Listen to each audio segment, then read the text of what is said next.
നമസ്കാരം പ്രിയ പ്രേക്ഷകർക്ക് ടാക്ടിക്സിലേക്ക് സ്വാഗതം.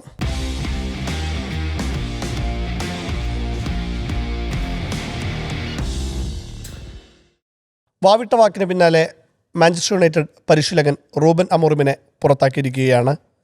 പരിശീലകർ വാഴാത്ത പ്രീമിയർ ലീഗ് ക്ലബ്ബുകൾ, പ്രത്യേകിച്ച് യുണൈറ്റഡ്, ചെൽസി അടക്കമുള്ള ക്ലബ്ബുകളെ കുറിച്ചാണ് നമ്മളിന്ന് സംസാരിക്കുന്നത്. നമുക്കിപ്പം ഹരിസൻ മറയുണ്ട്. ഹരി, സ്വാഗതം. ഇപ്പോൾ EPL ലീഡ്സിനെതിരായ മത്സരത്തിന് ശേഷം നടത്തിയ ഒരു പ്രസ്താവനയാണ് വളരെ പെട്ടെന്നുള്ള ഒരു പുറത്താകൽ. കാരണം പ്രത്യേകിച്ച് റാഡ്ക്ലിഫുമായിട്ടൊക്കെ നല്ല ബന്ധമായിരുന്നു. പക്ഷെ പെട്ടെന്ന് റൂബിന് പുറത്തു പോകേണ്ടി വരുന്നു. എന്തായിരിക്കും യുണൈറ്റഡിൻ്റെ ഒരു ഭാവി ഇനി? യുണൈറ്റഡിൻ്റെ ഭാവി അലക്സ് ഫെർഗൂസൺ പോയതിന് ശേഷം തന്നെ തൃശങ്കൂലാണ്. ഒരു ഇടക്കാല പരിശീലകരും താൽക്കാലിക പരിശീലകരും ഒക്കെ ആയിട്ട് ഇപ്പോൾ 2 അക്കം കടന്നിരിക്കുന്നു. 10 പേർ ഇപ്പോൾ പലരും പുറത്താക്കപ്പെടുന്നു, പലരും ഇറങ്ങിപ്പോകുന്നു. അങ്ങനെ 12 വർഷത്തിൻ്റെ അടുത്താണെന്നുള്ള. അതെ, അതായത് പ്രീമിയർ ലീഗ് കിരീടം കണ്ടിട്ട് ഒരു 1.5 പതിറ്റാണ്ടിനോട് അടുത്തായി. അതായത് ഏറ്റവും കൂടുതൽ ഗ്ലോറികളുടെ കഥ പറയാനുള്ള ഒരു ടീമിൻ്റെ ഗതിയാണ്. ഇപ്പോഴത്തെ ഒരു ഫിനാൻഷ്യൽ ക്രൈസിസ് അടക്കമുള്ള പ്രതിസന്ധികൾ അനുഭവിച്ചുകൊണ്ടിരിക്കുന്നു എന്നൊക്കെ പറയുന്നു. അപ്പോൾ കഴിഞ്ഞ ദിവസം അമോറിം നടത്തിയ പ്രസ്താവനയിൽ തന്നെ എല്ലാം ഉണ്ട്.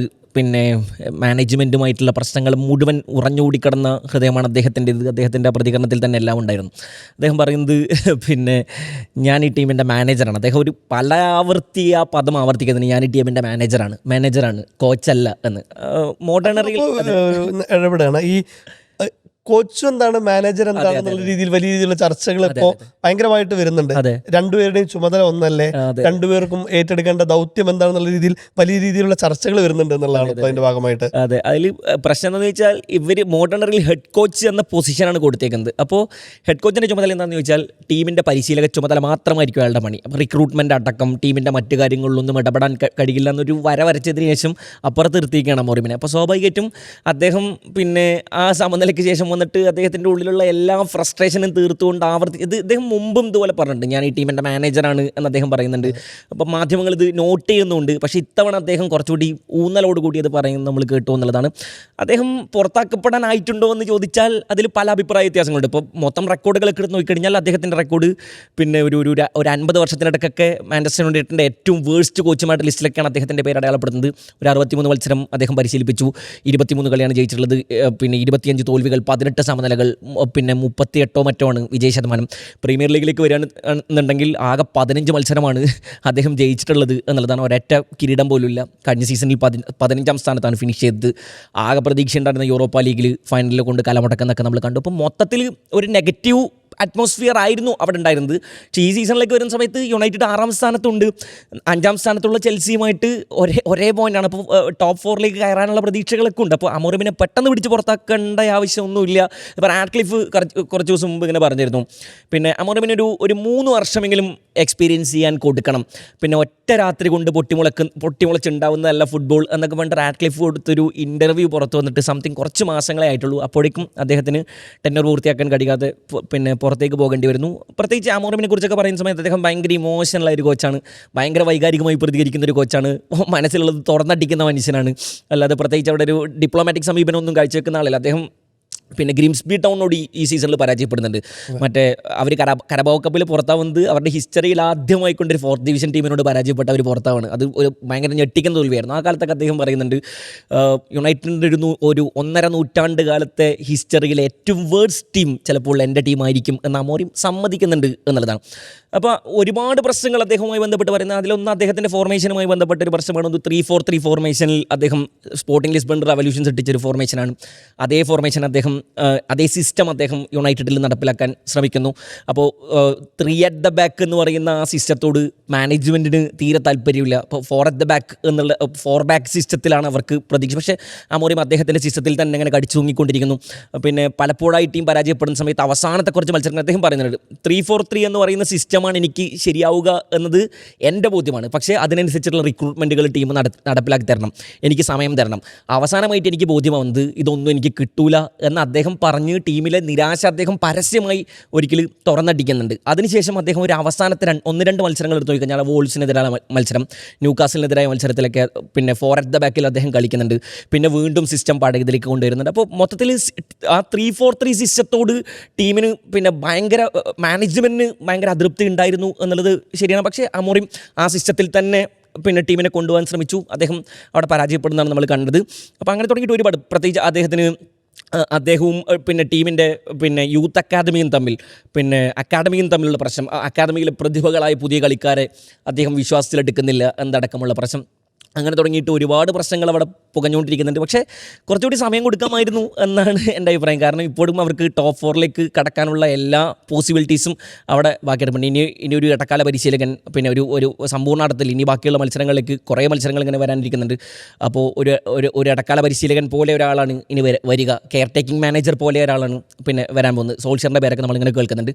പക്ഷേ അമോറിമിന് കുറച്ചുകൂടി സമയം കൊടുക്കണമായിരുന്നു എന്ന് എനിക്ക് തോന്നുന്നു. സോൾഷറിനൊപ്പം തന്നെ സാവി ഹെർണാണ്ടസിന്റെ പേരും അവിടെ കേൾക്കുന്നുണ്ട്. കാരണം സാവി 2004 ബാഴ്സ വിട്ട ശേഷം ഇപ്പോൾ ഫ്രീ ഏജന്റ് ആയിട്ട് നിൽക്കുകയാണ്. അപ്പോൾ വേറെ വലിയ ഒരു ബാധ്യതകളൊന്നും ഇല്ലാതെ സാവി ഏറ്റെടുക്കാം എന്നുള്ളൊരു ചെൽസിയിലേക്ക് സാവി വരും എന്നുള്ള രീതിയിലൊക്കെ വന്നിട്ടുണ്ടായിരുന്നല്ലോ. അപ്പോൾ സ്വാഭാവികമായിട്ടും ഇപ്പോൾ അമോറിമിനെ സംബന്ധിച്ചിടത്തോളം ഈ സിസ്റ്റം പുള്ളി പഠിച്ച് ശീലിച്ച സിസ്റ്റം മാറ്റില്ല എന്നുള്ളതാണ്. മൈ സിസ്റ്റം മൈ റൂൾ എന്നുള്ളൊരു ആറ്റിറ്റ്യൂഡ് തന്നെയാണ് പുള്ളി ഉള്ളത്. നേരത്തെ ആര് സൂചിപ്പിച്ച പോലെ തന്നെ ആ 3-man ഡിഫൻസ് ആണ് പുള്ളിയുടെ ശൈലി എന്ന് പറയുന്നത്, 3-4-3 ശൈലി. പക്ഷെ അത് യുണൈറ്റഡിലേക്ക് വന്നപ്പോൾ അത് അമ്പേ പാളിപ്പോയി. അതിന് പറ്റിയ പ്ലേയേഴ്സ് യുണൈറ്റഡിലില്ല. മാത്രമല്ല പുള്ളി അപ്പോഴും ഇപ്പോൾ ക്രിസ്റ്റൽ പാലസ് അത് ഗംഭീരമായിട്ട് വിജയിപ്പിച്ചുകൊണ്ടിരിക്കുന്ന ഒരു സംഭവമാണ്. അപ്പോൾ അതിൽ തന്നെ കൊണ്ടാവും എന്നുള്ളൊരു പൂർണ്ണ വിശ്വാസത്തിൽ തന്നെയാണ്. പക്ഷേ അവസാന നിമിഷങ്ങൾ മാനേജ്മെന്റിൽ നിന്ന് ഒരു തരത്തിലുള്ള സപ്പോർട്ടും കിട്ടാതായതോടുകൂടിയാണ് തരത്തിൽ വലിയ രീതിയിൽ മാനേജ്മെന്റിനെതിരെ പോലും തുറന്നടിക്കുന്ന സ്ഥിതി എത്തിയപ്പോൾ തന്നെയാണ് അപ്രതീക്ഷിതമായിട്ട് ടീമിനെ പുറത്താക്കും. പക്ഷേ കമ്പാരിറ്റീവ്ലി കഴിഞ്ഞ സീസൺ വെച്ച് നോക്കുമ്പോൾ കഴിഞ്ഞ സീസൺ യുണൈറ്റഡിന്റെ ഏറ്റവും വേർസ്റ്റ് സീസൺ ആയിരുന്നു. കാരണം 15ാം സ്ഥാനത്തെത്തി. ചരിത്രത്തിലാദ്യമായിട്ട് EPL ചരിത്രത്തിലാദ്യമായിട്ടാണ് യുണൈറ്റഡ് 15ാം സ്ഥാനത്തേക്ക് പോകുന്നത്. പക്ഷേ ഈ സീസണിൽ 6ാം സ്ഥാനത്തുണ്ട്. ചാമ്പ്യൻസ് ലീഗ് പുറത്തിലേക്കൊക്കെ ഏകദേശം ഓക്കെയാണ് അവർ. പക്ഷേ ഒരു അപ്രതീക്ഷിതം എന്ന് പറയേണ്ടി വരും. ഒരു പക്ഷേ അദ്ദേഹം ഇത് ആഗ്രഹിച്ചിട്ടുണ്ടാവുമല്ലോ, അത് ആ രീതിയിൽ അദ്ദേഹത്തിന് തന്നെ അറിയണ്ടാവും. മാനേജ്മെന്റിനെതിരെ പറഞ്ഞു കഴിഞ്ഞാൽ പുറത്താക്കുന്നുള്ള രീതിയിൽ കാര്യമൊന്നുമില്ല. പക്ഷേ 1.5 വർഷത്തെ കരാറ് ഇനിയും അദ്ദേഹത്തിന് ബാക്കിയുണ്ടായിരുന്നു എന്നുള്ളതാണ്. യുണൈറ്റഡ് ഒരു തിരിച്ചുവരവിൻ്റെ സൂചനയൊക്കെ നമുക്ക് നൽകിയിരുന്നു. കാരണം എന്താണെന്ന് വെച്ചാൽ അവിടെ റിക്രൂട്ട്മെന്റുകൾ നടക്കുന്നില്ല. അപ്പോൾ കഴിഞ്ഞ സമ്മറിൽ അവർ ഒരു 200 മില്യൺ ചെലവഴിച്ചിട്ടാണ് അവർ എംബൂമനെ കൊണ്ടുവരുന്നു, കുഞ്ഞ കൊണ്ടുവരുന്നു, സെസ്കോ വരുന്നു. പക്ഷേ അതേസമയം തന്നെ മിഡ്ഫീൽഡിലെ പ്രശ്നങ്ങൾ അവിടെ ഉറഞ്ഞുകൂടി കിടപ്പുണ്ടായിരുന്നു. അവർ കുറേ കാലം ബ്രൂണോ ഫെർണാണ്ടസിനെ ഇങ്ങനെ പിന്നെ ആശ്രയിച്ചുകൊണ്ടിരിക്കുന്നു. കോബി മെയ്നുവിനെ ഇറക്കുന്നില്ല, അദ്ദേഹത്തിന് പ്ലേയിങ് ടൈം കിട്ടുന്നില്ല എന്നുള്ള ഇഷ്യൂ ഉണ്ട്. അപ്പോൾ കോബി മെയ്നുവിൻ്റെ ഒരു ഹാഫ് ബ്രദർ അദ്ദേഹം പിന്നെ ഒരു മത്സരം നടക്കുന്ന സമയത്ത് ഗാലറിയിലൊക്കെ വന്നിട്ട് ഫ്രീ മെയ്നു എന്നൊക്കെ പറഞ്ഞിട്ട് കോബി മെയ്നുവിൻ്റെ കുടുംബക്കാരനെ തന്നെ വന്ന് അദ്ദേഹത്തിന് അദ്ദേഹത്തിന് സമയം കിട്ടുന്നില്ലല്ലോ എന്നൊക്കെ പറഞ്ഞിട്ട് അവർക്കിടയിൽ തന്നെ ഇപ്പോൾ ആരാധകർ ചില സമയത്ത് അമോറിമിനെതിരെ കൂവിയാർക്കും നമ്മൾ കാണുന്നുണ്ട് എന്നുള്ളതാണ്. പക്ഷേ മൊത്തത്തിൽ ഈ പ്രശ്നങ്ങൾ മുഴുവൻ നമ്മളിങ്ങനെ പിന്നെ അമോറിമിൻ്റെ തലയിൽ കെട്ടിവെക്കാൻ കഴിയില്ല എന്നും, പിന്നെ ഈ മാനേജീരിയൽ പോസ്റ്റ് എന്ന് മാറ്റി ഹെഡ് കോച്ച് എന്ന പോസ്റ്റിലേക്ക് വരുന്ന സമയത്ത് അവിടെ സ്പോർട്ടിംഗ് ഡയറക്ടർ കൃത്യമായിട്ട് വർക്ക് ചെയ്യണം, അവരുടെ CEO കൃത്യമായിട്ട് വർക്ക് ചെയ്യണം, മാനേജ്മെൻറ്റ് കൃത്യമായി വർക്ക് ചെയ്യണം. അപ്പോൾ ഇങ്ങനെ എല്ലാം വർക്ക് ചെയ്യുന്നൊരു സിസ്റ്റമാണല്ലോ വിജയിക്കുക. അപ്പോൾ യുണൈറ്റഡിന് കുറേ കാലമായിട്ടുള്ള ഈ ക്രൈസിസിലേക്ക് കൊണ്ട് തള്ളിയിടുന്നതിൽ മാനേജ്മെൻറ്റിന് കൃത്യമായ റോളുണ്ട് എന്ന് നമുക്ക് പറഞ്ഞേ മതിയാവുള്ളൂ. അവരുടെ ഒമർ ബറാഡ അവരുടെ CEO ആണ്, അദ്ദേഹത്തിനെതിരെ വലിയ മുറവിളികൾ നടന്നുകൊണ്ടിരിക്കുന്ന ഒരു സമയമാണ്. അവരുടെ സ്പോർട്ടിംഗ് ഡയറക്ടർക്കെതിരെ വലിയ മുറവിളികൾ നടന്നുകൊണ്ടിരിക്കുന്ന ഒരു സമയമാണ് ഇത് എന്നുള്ളതാണ്. അപ്പോൾ ഈ പ്രശ്നത്തിൽ നിന്ന് കരകയറ്റണമെങ്കിൽ മാനേജ്മെൻറ്റ് തന്നെ തീരുമാനിക്കേണ്ട ഒന്നാണ് എന്നുള്ളതാണ്. ഉറപ്പായിട്ടും. ഒപ്പം തന്നെ യുണൈറ്റഡ് പറയുമ്പോൾ തന്നെ ന്യൂ ഇയറിൽ ചെൽസി ഫാൻസിന് കിട്ടിയിട്ടായിരുന്നു എൻസോ മരസ്കയുടെ കൃത്യം 1-ാം തീയതി തന്നെയാണ് മരസ്കയെ പുറത്താക്കുന്നത്. അതിപ്പോൾ നമ്മൾ ആദ്യം നമുക്കറിയാം, ഇപ്പോൾ റോബൻ അബ്രാമോവിച്ച് ഉള്ള സമയത്ത് പുള്ളിക്ക് മൂഡിനനുസരിച്ചാണ്, പുള്ളിക്ക് മൂഡില്ലെങ്കിൽ അപ്പോൾ പരിശീലനം പുറത്താക്കുന്ന രീതിയായിരുന്നു. അപ്പോൾ പുതിയ കീഴിൽ കൺസ്ട്രക്ഷത്തിന് കീഴിൽ വന്നിട്ട് പോലും മാറ്റമൊന്നുമില്ല എന്നുള്ളതാണ് ഇതാകുന്നത്. പ്രത്യേകിച്ച് ഇപ്പോൾ ഒരു കണക്ക് നോക്കുമ്പോൾ 2000-ന് ശേഷം 19 തവണയാണ്, 25 വർഷത്തിനിടയിലെ 19 തവണയാണ് അവർ മാനേജറെ പരസ്പരം മാറ്റിയിട്ടുള്ളത്.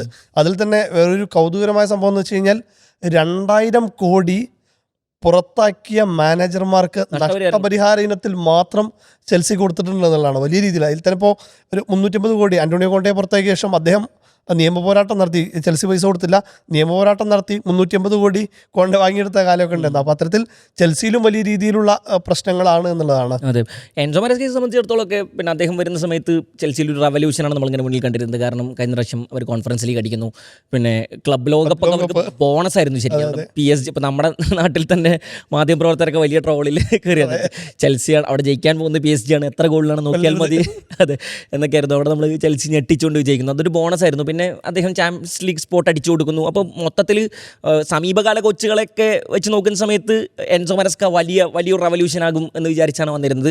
അതൊരു നവംബർ വരെയൊക്കെ ഉണ്ടായിരുന്നു എന്നുള്ളതാണ് റിയാലിറ്റി. എന്ന് പറഞ്ഞാൽ നവംബറിൽ അവർ ബാഴ്സലോണയെ 3-0 തോൽപ്പിക്കുന്നുണ്ട്. പിന്നെ അതേ നവംബറിൽ തന്നെ ഒരു അവസാനത്തിൽ ആഴ്സണൽ അവരിങ്ങനെ ടോപ്പായി ഓടിക്കൊണ്ടിരിക്കുന്ന സമയത്ത് 10 ആളായി ചുരുങ്ങിയ ചെൽസി അവരെ സമനിലയിൽ പിടിച്ചിട്ടുന്നുണ്ട്. നവംബർ അവസാനിക്കുന്ന സമയത്ത് ചെൽസി ടോപ്പ് 3 ഉണ്ടായിരുന്നു എന്നുള്ളതാണ്. പക്ഷേ ഡിസംബറിലേക്ക് വരുന്നതോടുകൂടി, അപ്പം നവംബറിലെ പ്രീമിയർ ലീഗിൽ ഏറ്റവും മികച്ച കോച്ച് മാനേജർക്കുള്ള അവാർഡ് വാങ്ങിച്ച് ഒരു മാസം കഴിയുമ്പോഴേക്ക് അദ്ദേഹം പുറത്തുമാണ്. അത് ഡിസംബറിലേക്ക് വരുന്ന സമയത്ത് എൻറ്റയർലി മാറുന്നു എന്നുള്ളതാണ്. കഴിഞ്ഞൊരു 8 മത്സരം എടുത്ത് നോക്കിക്കഴിഞ്ഞാൽ അവർ ഒറ്റ മത്സരമാണ് ആകെ ജയിച്ചിട്ടുള്ളത്. പിന്നെ ജയിച്ച ചാമ്പ്യൻസ് ലീഗിൽ അറ്റ്ലാന്റയോട് പരാജയപ്പെടുന്നുണ്ട്. നിരന്തരമായി പ്രീമിയർ ലീഗിൽ തോറ്റുകൊണ്ടേയിരിക്കുന്നു. ചെറിയ ടീമുകളോടൊക്കെ അവർ പരാജയപ്പെടുന്നു, പോയിന്റ് ഡ്രോപ്പ് ചെയ്യുന്നു. ഈ കഴിഞ്ഞ സീസൺ മാത്രം എടുത്ത് നോക്കിക്കഴിഞ്ഞാൽ വിന്നിംഗ് പൊസിഷനിൽ നിന്നൊരു ടീം 20 പോയിന്റ് ഡ്രോപ്പ് ചെയ്ത ടീമാണ് ചെൽസി എന്നാണ്. എന്ന് പറഞ്ഞാൽ അവർ പിന്നെ പ്രീമിയർ ലീഗിലെ ടോപ്പ് 3ലും ടോപ്പ് 4ലൊക്കെ ഓടിക്കൊണ്ടിരിക്കുന്ന ഒരു ടീം അവർ കിരീട പ്രതീക്ഷ വെച്ചിരുന്ന ഒരു സീസണിൽ അനാവശ്യമായി പോയിന്റ് ഡ്രോപ്പ് ചെയ്യുന്ന പല സമയം നമ്മൾ കണ്ടിട്ടുണ്ടായിരുന്നു എന്നുള്ളതാണ്. പിന്നെ എൻസോ മാനസ്കയും മാഞ്ചസ്റ്റർ സിറ്റിയും കണക്ട് ചെയ്തുകൊണ്ടുള്ള പിന്നെ പല വാർത്തകൾ നമ്മൾ നേരത്തെ തന്നെ കേൾക്കുന്നുണ്ട്. പിന്നെ പെപ് ഗാർഡിയോള ഈ വർഷത്തോടുകൂടി സിറ്റിയുടെ പടിയിറങ്ങും. അപ്പോൾ എൻസോ മാനസ്കയാണ് അവർ നോട്ടമിട്ടുകൊണ്ടിരിക്കുന്ന വലിയ പേരുകളിലൊന്ന്. അതേപോലെ തന്നെ യുവൻ്റസിനെയും അദ്ദേഹത്തെയും കണക്ട് ചെയ്തുകൊണ്ടുള്ള പിന്നെ വലിയ വാർത്തകളും അന്തരീക്ഷത്തിൽ ആ സമയത്ത് ഉണ്ടായിരുന്നു എന്നുള്ളതാണ്. മറ്റൊന്ന്, ഇദ്ദേഹത്തിൻ്റെ സിസ്റ്റത്തെക്കുറിച്ച് പിന്നെ ചർച്ചകൾ, അതിൽ ആരാധകർ തന്നെ പല കുറിയായിക്കൊണ്ട് ഇദ്ദേഹത്തിൻ്റെ റൊട്ടേഷൻ, സബ്സ്റ്റിറ്റ്യൂഷൻ അടക്കമുള്ള ഇദ്ദേഹത്തിൻ്റെ ടാക്റ്റിക്കൽ ബ്ലണ്ടറുകൾ പലതവണയായിക്കൊണ്ട് പിന്നെ ഇങ്ങനെ ചോദ്യമുനയിൽ നിർത്താറുണ്ട് എന്നുള്ളതാണ്. അപ്പോൾ അവസാനം ആ ബോൺമൗത്തിനോടൊക്കെ കളിച്ച കളിയിൽ പിന്നെ കോൾ പാമറിനെ സബ്സ്റ്റിറ്റ്യൂട്ട് ചെയ്യുന്നത് കണ്ടിട്ട് പിന്നെ ഗാലറിയിൽ നിന്നുകൊണ്ട് ആളുകൾ പിന്നെ സ്വന്തം ആരാധകരനെ അദ്ദേഹത്തിന് ഇത് ചാൻഡ് ചെയ്യുന്നത് കണ്ടു. പിന്നെ നിങ്ങൾക്കറിയുമോ, നിങ്ങൾ എന്താണ് ചെയ്തുകൊണ്ടിരിക്കുന്നത്, നിങ്ങൾക്കറിയുമോ എന്ന് ചോദിച്ചിട്ട് മാനസ്കയ്ക്കെതിരെ ചാൻഡ് ചെയ്യുന്നത് കണ്ടു. പക്ഷേ അവിടെ കോൾ പാമറിനെ കുറിച്ച് വരുന്ന സമയത്ത് അദ്ദേഹത്തിന് പ്ലേയിങ് ടൈം കുറവാണ്. പിന്നെ പരിക്കടക്കമുള്ള പിന്നെ ഭയങ്കരമായിട്ടുള്ള മെഡിക്കൽ ടീമും മരസ്കയും തമ്മിൽ ഭയങ്കര പിന്നെ സംഘർഷത്തിൽ നിൽക്കുന്ന ഒരു സമയമാണത്. ഇപ്പോൾ എവേർട്ടനെതിരായ മത്സരത്തിന് ശേഷം അദ്ദേഹം പിന്നെ മാധ്യമപ്രവർത്തകരോട് വന്ന് പറയുന്നത്, പിന്നെ ഞാൻ എൻ്റെ ചെൽസി കരിയറിൽ പിന്നെ അനുഭവിച്ച ഏറ്റവും വേഴ്സ്റ്റായ 48 മണിക്കൂറിലൂടെയാണ് ഞാൻ കടന്നുപോയത് എന്ന് അദ്ദേഹം പരസ്യമായി വന്ന് പറയുന്നത്. എന്നിട്ട് അദ്ദേഹം പറയുന്നുണ്ട്, എനിക്ക് കൃത്യമായ സപ്പോർട്ട് ഈ ടീമിൽ നിന്ന് കിട്ടുന്നില്ല. അതോടുകൂടിയാണ് അദ്ദേഹത്തിൻ്റെ പിന്നെ തൊപ്പിതെറിക്കും എന്നുള്ള രീതിയിലെ ചർച്ചകളൊക്കെ ആരംഭിക്കുന്നത്. പിന്നെ അദ്ദേഹം പറയുന്നത് മെഡിക്കൽ ടീമുമായി ബന്ധപ്പെട്ട് അദ്ദേഹത്തിനുള്ള പിന്നെ പ്രശ്നങ്ങളാണ് എന്ന രീതിയിലൊക്കെ ചർച്ചകൾ നടന്നിരുന്നു. പക്ഷേ അതേസമയം തന്നെ എൻസോ മാനസ്ക ഡിസംബറിൽ ഭയങ്കര വേഴ്സ്റ്റ് പെർഫോമൻസ് ആയിരുന്നു അദ്ദേഹത്തിന് എന്നുള്ളതാണ്. 6ാം സ്ഥാനത്തേക്ക് ഇറങ്ങുന്നു. പക്ഷേ ഇപ്പോഴും അവർക്ക് പിന്നെ അവിടെ എല്ലാ പിന്നെ ടോപ്പ് 4ൽ കയറാനുള്ള പ്രതീക്ഷകൾ ബാക്കിയുണ്ട്. FA കപ്പിൽ പ്രതീക്ഷകൾ ബാക്കി കിടപ്പുണ്ട്. കരബോ കപ്പിൽ മത്സരങ്ങൾ ബാക്കിയുണ്ട്. UEFA ചാമ്പ്യൻസ് ലീഗിൽ മത്സരങ്ങൾ ബാക്കിയുണ്ട്. എല്ലാ ലീഗുകളിലും എല്ലാ ടൂർണമെൻറ്റുകളിലും അവർക്ക് പ്രതീക്ഷകൾ ബാക്കിയുണ്ട്. എന്നിരിക്കെ തന്നെ എൻസോ മാനസ്കയെ പുറത്താക്കുന്നതിലും പിന്നെ ആരാധകരും അദ്ദേഹത്തിൽ അതൃപ്തനായിരുന്നു എന്നുള്ളതാണ്. അദ്ദേഹത്തിൻ്റെ സിസ്റ്റത്തിൽ അതൃപ്തിയായിരുന്നു എന്നുള്ളൊരു റിയാലിറ്റിയാണ്. അതുപോലെ തന്നെ ടീമിലെ കുറേ പേർക്കുള്ള പരിക്ക് മൊത്തത്തിൽ കുറേ കാലമായിക്കൊണ്ട് പിന്നെ ചെൽസി മാനേജ്മെൻറ്റിനെതിരെ ഉയരുന്ന വിമർശനങ്ങളിലൊന്ന്, ചെൽസി ടീമിനെ ഒരു ബിസിനസ് പർപ്പസിന് വേണ്ടി ഉപയോഗിക്കുന്ന പോലെ നമുക്ക് തോന്നിയിട്ടുള്ളത്.